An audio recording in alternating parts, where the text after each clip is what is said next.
नमस्कार, मी शोभा पंगतमध्ये आपले पुन्हा एकदा स्वागत आहे। आजची रेसिपी आहे ढाबा स्टाईल अख्खा मसूर। त्यासाठी गॅसवरती एक पॅन गरम करून घ्या।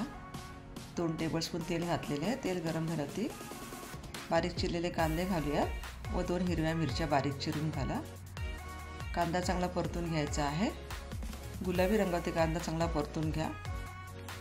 त्यानंतर आपण ठेचलेला लसूण घालायचा आहे। लसूणच्या पाकळ्या 7 ते 8 आहेत। त्यानंतर कांदा लसूण चांगलं परतून घ्यायचा आहे। कांदा परतत असतानाच आपल्याला एक सिक्रेट इन्ग्रेडियंट्स वापरायचा आहे, तो म्हणजे बेकिंग सोडा। अर्धा चमचा बेकिंग सोडा घातलेला आहे। ढाब्यामध्ये अख्खा मसूर करताना बेकिंग सोडा घालतात, त्यामुळे त्याची चव काही वेगळीच लागते। मिरची पावडर घालूया 1 चमचाभर। त्यानंतर इथे भिजवलेला अख्खा मसूर घ्या। इथे अख्खा मसूर मी 4 तास भिजून घेतला होता।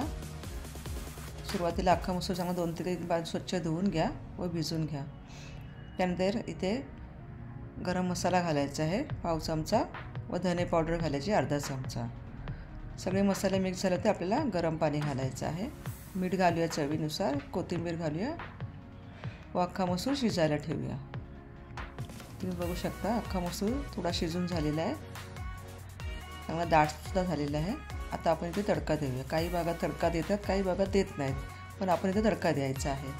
तडका पॅनमध्ये मी इथे तेल गरम करून घेतलेलं आहे।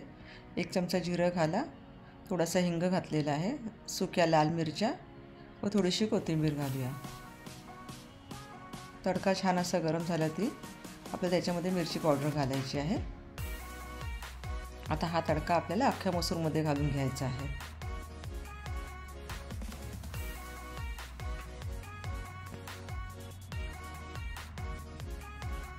इथे तुम्ही बघू शकता थोडीशी कोथिंबीर घालूया।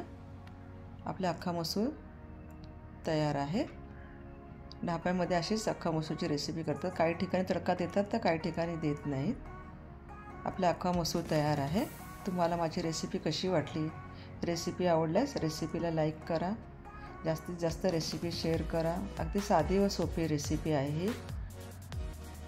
चॅनलला सबस्क्राईब करा। धन्यवाद।